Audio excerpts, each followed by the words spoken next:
RSS ಅಂದ್ರೆ ವಿಷ ಸರ್ಪ ಅಂತ ಜರಿತಾ ಇದ್ದ ಕಾಂಗ್ರೆಸ್ ಈಗ ಮಾಡಿದ್ದೇನು ಅನ್ನುವಂತಹ ಪ್ರಶ್ನೆ ಮನೆ ಮಾಡುವಂತೆ ಮಾಡಿದೆ ಈ ಬೆಳವಣಿಗೆ. ಸದಾಕಾಲ ಆರ್ಎಸ್ಎಸ್ನ ಟೀಕೆ ಮಾಡುವಂತಹ ಕಾಂಗ್ರೆಸ್ ತನ್ನ ಪಕ್ಷದಲ್ಲೇ ಪ್ರಮುಖ ಸ್ಥಾನಮಾನವನ್ನ ಕೊಟ್ಟಿದೆ.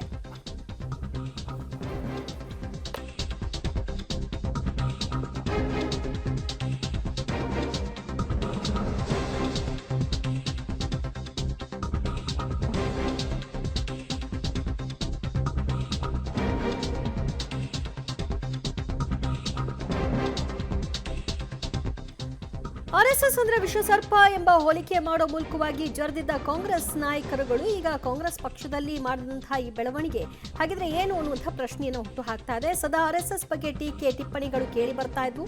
ಇದೀಗ ತಮ್ಮ ಪಕ್ಷದಲ್ಲೇ ಸ್ಥಾನಮಾನವನ್ನ ಕಲ್ಪಿಸಿದ್ದಾರೆ. ಆರ್ಎಸ್ಎಸ್ ಸಕ್ರಿಯ ಕಾರ್ಯಕರ್ತರಿಗೆ ಇದೀಗ ಕಾಂಗ್ರೆಸ್ನಲ್ಲಿ ಪದವಿ ದೊರೆತಿದ್ದು ಉತ್ತರ ಕನ್ನಡ ಜಿಲ್ಲೆಯ ಕಾಂಗ್ರೆಸ್ ಪದಾಧಿಕಾರಿ ಹುದ್ದೆಗೆ ನೇಮಕಗೊಳಿಸಲಾಗಿದೆ. ಆರ್ಎಸ್ಎಸ್ನ ಕಾರ್ಯಕರ್ತರನ್ನ ಜಿಲ್ಲಾ ಕಾಂಗ್ರೆಸ್ ಮತ್ತು ಬನವಾಸಿ ಬ್ಲಾಕ್ ಕಾಂಗ್ರೆಸ್ ಅಧ್ಯಕ್ಷರಾಗಿ ನೇಮಕಗೊಂಡಿದ್ದಾರೆ.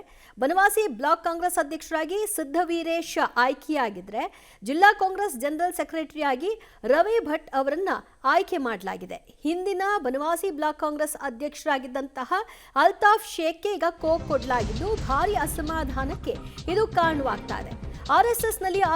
ಕಾಂಗ್ರೆಸ್ನಲ್ಲಿ ಆರ್ಎಸ್ಎಸ್ ಕಾರ್ಯಕರ್ತರಿಗೆ ಪದವಿ ಹಿನ್ನೆಲೆ ಜಿಲ್ಲಾ ಕಾಂಗ್ರೆಸ್ ನಾಯಕರಲ್ಲಿ ಭಾರಿ ವಿರೋಧ ವ್ಯಕ್ತವಾಗಿದೆ.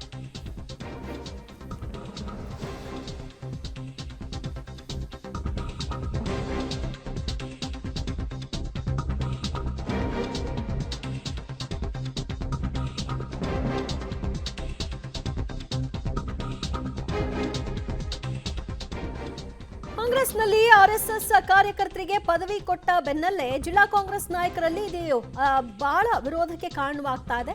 ಪ್ರಮುಖ ಹುದ್ದೆಯಿಂದ ಆರ್ಎಸ್ಎಸ್ ಕಾರ್ಯಕರ್ತರ ತೆರವಿಗೆ ಈಗ ಪಟ್ಟನ್ನ ಹಿಡಿದು ಕುಳಿತಿದ್ದಾರೆ. ನೇಮಕಾತಿ ವಿರೋಧಿಸಿ ಎಐಸಿಸಿ ಅಧ್ಯಕ್ಷ ಮಲ್ಲಿಕಾರ್ಜುನ ಖರ್ಗೆಗೆ ಕಾಂಗ್ರೆಸ್ ಮುಖಂಡರಿಂದ ಈಗಾಗಲೇ ದೂರು ಕೂಡ ಹೋಗಿದೆ. ನಿಗದಿ ಹುದ್ದೆಯಿಂದ ತೆರವುಗೊಳಿಸದಂತೆ ಯಲ್ಲಾಪುರ ಶಾಸಕ ಶಿವರಾಮ್ ಹೆಬ್ಬಾರ್ ಅವರು ಕೂಡ ಒಂದು ಕಡೆಯಲ್ಲಿ ಬಿಗಿ ಪಟ್ಟನ್ನ ಹಿಡಿದಿದ್ದಾರೆ.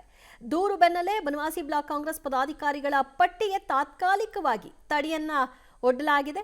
ಆದರೆ ಶಾಸಕ ಶಿವರಾಮ್ ಹೆಬ್ಬಾರ್ ಬೆಂಬಲಿಗ ರವಿ ಭಟ್ ಬರಗದ್ದೆ ಅವರ ನೇಮಕ ಏನಿದೆ ಅದಕ್ಕೆ ತಡೆ ಇಲ್ಲ, ಅದು ಹಾಗೆ ಮುಂದುವರ್ಕೊಂಡು ಹೋಗ್ತಾ ಇದೆ. ಇದು ಈಗ ಕಾಂಗ್ರೆಸ್ ಯಾವಾಗಲೂ ಆರ್ಎಸ್ಎಸ್ನ ಬಗ್ಗೆ ಇಷ್ಟೆಲ್ಲ ಟೀಕೆ ಮಾಡ್ತಾ ಇದ್ದು ಕೇವಲ ಶಿವರಾಮ್ ಹೆಬ್ಬಾರ್ ಅವರ ಒತ್ತಡಕ್ಕೆ ಮಣಿದು ಇದನ್ನ ಮಾಡ್ತು ಅಥವಾ ತಮ್ಮ ಅರಿವಿಗಿಲ್ಲದೆ ಇದು ಆಗೋಗಿದೆಯೋ ಆ ಕಾರಣದಿಂದಾಗಿ ತಾತ್ಕಾಲಿಕ ತಡೆ ಕೊಟ್ಟಿದ್ದಾರೋ, ಇನ್ ಕೇಸ್ ತಾತ್ಕಾಲಿಕ ತಡೆ ಕೊಡೋದೇ ಆಗಿದ್ದಿದ್ರೆ ಎಲ್ಲದಕ್ಕೂ ಕೊಡಬೇಕಾಗಿತ್ತು. ರವಿ ಭಟ್ ಅವ್ರನ್ನ ಹಾಗೆ ಉಳಿಸ್ಕೊಂಡಿದ್ದು ಯಾಕೆ ಅನ್ನುವಂತಹ ಪ್ರಶ್ನೆ ಕೂಡ ಇಲ್ಲಿ ಮನೆ ಮಾಡ್ತಾ ಇದೆ. ಮೂಲ ಕಾಂಗ್ರೆಸ್ಸಿಗರು ವರ್ಸಸ್ ಈಗ ಆರ್ಎಸ್ಎಸ್ ಕಾರ್ಯಕರ್ತರ ನಡುವಿನ ಫೈಟ್ಗೆ ಈ ಒಂದು ಬೆಳವಣಿಗೆ ಸಾಕ್ಷಿ ಆಗ್ತಾ ಇದೆ.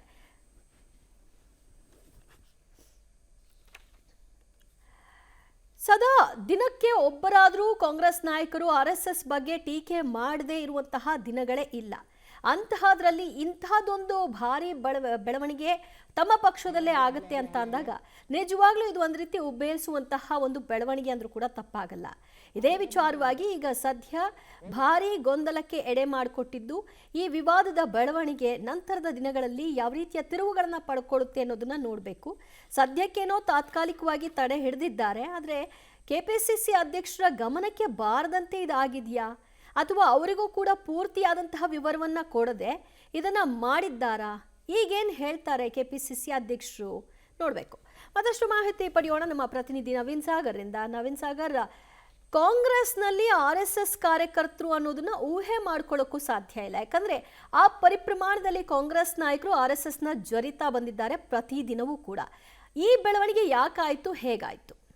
ಖಂಡಿತವಾಗಿ ಇದೊಂದು ರೀತಿಯಲ್ಲಿ ಆಶ್ಚರ್ಯವನ್ನೇ ಕೊಡುತ್ತೆ ಅಂತ ಹೇಳಬೇಕು. ಯಾಕೆಂತಂದರೆ ಏನು ಈಗ ಆರ್ಎಸ್ಎಸ್ ಕಾರ್ಯಕರ್ತರನ್ನು ಈಗ ಪದಾಧಿಕಾರಿಗಳ ಹುದ್ದೆಗೆ ಆಯ್ಕೆ ಮಾಡಿದ್ದಾರೆ, ಅವರೆಲ್ಲರೂ ಕೂಡ ಶಿವರಾಮ್ ಹೆಬ್ಬಾರ್ ಅವರ ಬೆಂಬಲಿಗರಾಗಿರುವಂಥದ್ದು. ಹಿಂದೆ ಮೂಲತಃ BJPಯಲ್ಲಿದ್ದಂಥವರು ಈಗ ಏನು ಶಿವರಾಮ್ ಹೆಬ್ಬಾರ್ ಅವರು BJPನ ಥರದ ಸದ್ಯ ಕಾಂಗ್ರೆಸ್ನಲ್ಲಿ ಗುರುತಿಸ್ಕೊಂಡಿದ್ದಾರೆ. ಹಾಗಾಗಿ ಅವರೆಲ್ಲರೂ ಕೂಡ ಕಾಂಗ್ರೆಸ್ಸಿಗೆ ಹೋಗಿರುವಂಥವ್ರು. ಆದರೆ ಸಕ್ರಿಯವಾಗಿ ಆರ್ಎಸ್ಎಸ್ ಕಾರ್ಯಕರ್ತರಾಗಿರುವಂಥವ್ರು ಇನ್ನು ಬನವಾಸಿಯ ಪದಾಧಿಕಾರಿಗಳು ಏನು ಆಯ್ಕೆ ಮಾಡಿದ್ದಾರೆ, ಬಹುತೇಕರು ಸುಮಾರು ಒಂದು 5ಕ್ಕೂ ಹೆಚ್ಚು ಜನರು ಆರ್ಎಸ್ಎಸ್ನ ಕಾರ್ಯಕರ್ತರಾಗಿದ್ದಾರೆ. ಆಗಿದ್ದಾರೆ. ಅದಲ್ಲದೆ ಜಿಲ್ಲಾ BJPಯ ಸೆಕ್ರೆಟರಿ ರವಿ ಬರಗದ್ದೆ ಅವರು ಕೂಡ RSS ಹಿನ್ನೆಲೆಯಿಂದ ಇರುವಂಥವ್ರು, ಸಕ್ರಿಯ ಕಾರ್ಯಕರ್ತರಾಗಿರುವಂಥವ್ರು.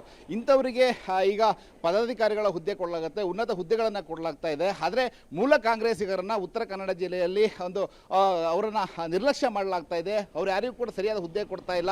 ಕೇವಲ ಯಾರು ದೊಡ್ಡ ರಾಜಕಾರಣಿಗಳ ಪ್ರಭಾವನ ಬೀರ್ತಾರೆ ಅವರಿಗೆ ಹುದ್ದೆಗಳನ್ನು ಕೊಡಲಾಗುತ್ತೆ. ಅದರಲ್ಲಿಯೂ RSS ಕಾರ್ಯಕರ್ತರಿಗೆ, ಸಕ್ರಿಯವಾಗಿರೋರಿಗೆ ಒಂದು ಹುದ್ದೆಯನ್ನು ಕೊಡಲಾಗಿದೆ ಅನ್ನುವಂಥದ್ದು ಈಗ ಮೂಲ ಕಾಂಗ್ರೆಸ್ಸಿಗರ ಒಂದು ವಿರೋಧವಾಗಿರುವಂಥದ್ದು, ಆಕ್ರೋಶಕ್ಕೆ ಕಾರಣವಾಗಿರುವಂಥದ್ದು. ಆದರೆ ಸದ್ಯಕ್ಕೆ ಬನವಾಸಿಯ ಏನು ಬ್ಲಾಕ್ ಕಾಂಗ್ರೆಸ್ನ ಪದಾಧಿಕಾರಿಗಳ ಒಂದು ಪಟ್ಟಿಯನ್ನು ಜಿಲ್ಲಾ BJP ಕಾಂಗ್ರೆಸ್ ಅಧ್ಯಕ್ಷರು ಈಗ ಅದನ್ನು ತಡೆ ಹಿಡಿದಿರುವಂಥದ್ದು. ಆದರೆ ಸಕ್ರಿಯವಾಗಿ ಇರುವಂತಹ ಕಾರ್ಯಕರ್ತರಾಗಿರುವಂತಹ ರವಿ ಬರಗದ್ದೆ ಅವರೇನಿದ್ದಾರೆ, ಅವರು ಜಿಲ್ಲಾ ಕಾಂಗ್ರೆಸ್ನಲ್ಲಿ ಈಗ ಪ್ರಮುಖ ಹುದ್ದೆಯಲ್ಲಿರುವಂಥದ್ದು. ಹಾಗಾಗಿ ಅವರನ್ನು ಕೂಡ ತೆಗಿಬೇಕು ಅನ್ನೋಂಥದ್ದು ಮೂಲ ಕಾಂಗ್ರೆಸ್ನವರ ಒಂದು ಆಗ್ರಹವಾಗಿರುವಂಥದ್ದು. ಈಗಾಗಲೇ ಈ ಸಂಬಂಧಪಟ್ಟ ಹಾಗೆ ರಾಜ್ಯ ಕಾಂಗ್ರೆಸ್ನ ಅಧ್ಯಕ್ಷರಿಗೂ ಕೂಡ ಈಗ ದೂರನ್ನು ನೀಡಲಾಗಿರುವಂಥದ್ದು.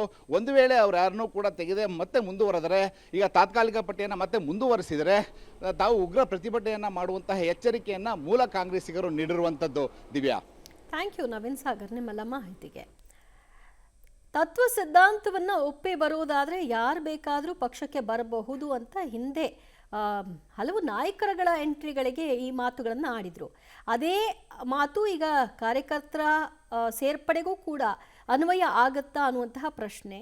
ಮತ್ತು RSS ಕಾರ್ಯಕರ್ತರು ಕಾಂಗ್ರೆಸ್ನ ತತ್ವ ಸಿದ್ಧಾಂತಕ್ಕೆ ಪರಿಪೂರ್ಣವಾಗಿ ಒಗ್ಗಿ ಇರಲಿಕ್ಕೆ ಸಾಧ್ಯನಾ ಅನ್ನುವಂಥದ್ದು ಇದು ಒಂದು ಕಡೆಯಲ್ಲಿ. ಆದರೆ ಮಗದೊಂದು ಕಡೆಯಲ್ಲಿ RSSನ ಕಟುವಾಗಿ ಟೀಕೆ ಮಾಡುವಂತಹ ನಾಯಕರುಗಳು ಕಾಂಗ್ರೆಸ್ನಲ್ಲಿರಬೇಕಾದ್ರೆ ಇದನ್ನು ಹೇಗೆ ಆಕ್ಸೆಪ್ಟ್ ಮಾಡಿಕೊಂಡ್ರು? ಇದಕ್ಕೆ ಎಲ್ಲರ ಸಹಮತ ಇತ್ತಾ? ನೋಡಬೇಕು.